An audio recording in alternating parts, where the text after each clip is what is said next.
Hey y'all, it's me, your eating reporter. And I'm having coffee. Anyhow, let's talk about what's going on. So, we had the election, and I gotta tell y'all, I was blown out the water. I could not believe that a criminal could make it to the White House. So, my thing, hey, if you a felon, you should be fighting to get out of incarceration, because if this felon can be the president of the White House, every felon should be released. Okay? Because if he doesn't have to be held accountable by our legal system, then nobody has to be held accountable by our legal system. And you might as well make all those documents that was stolen, all those confidential documents, you might as well just go on and make those public.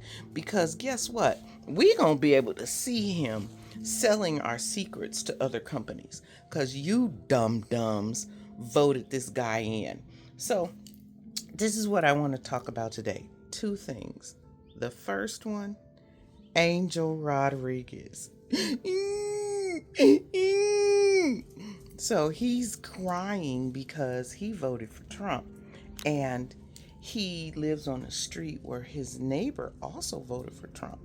Now, his neighbor doesn't look like him. His neighbor is a colonizer, and his neighbor voted for Trump, and he's Latino, and he voted for Trump.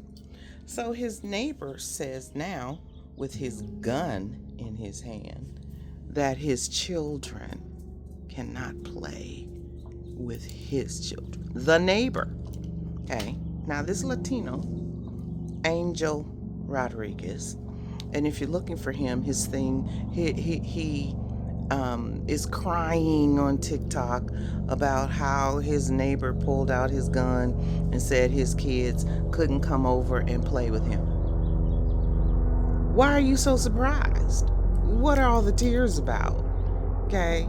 And then he told you to go back to your country. So here I am at the border.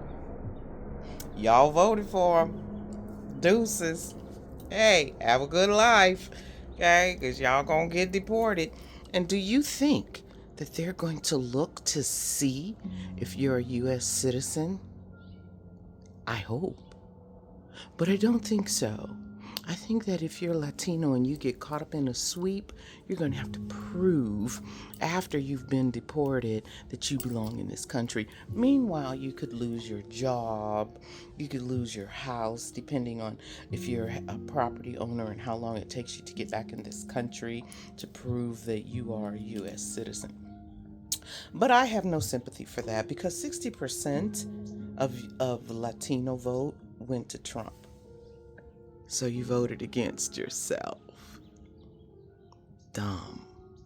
Just dumb. And then you have them talking about, you didn't tell me that I was going to have to deal with all of this. We was ringing the bells from here until, how they say it?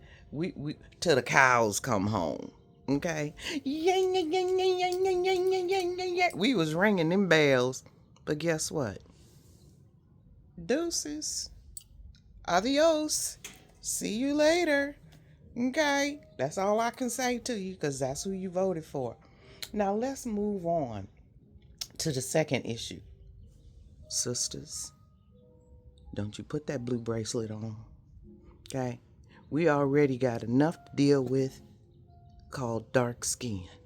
I don't need no blue bracelet to walk up in no place and bring some more heat to me. Are you kidding me?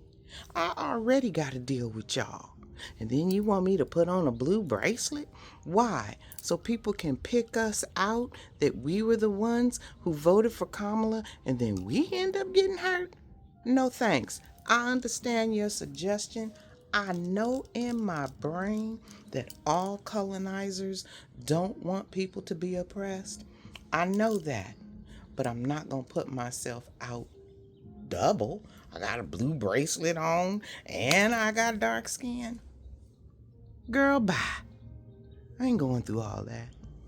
Anyway, those Latinos who voted for Trump, welcome to America, where if you vote for Trump, you get deported if you aren't an American. Okay, anyway, enough of that. Look, black people, talk to each other, stay in touch with each other, have a plan, because they going after Latinos now. They coming after us next.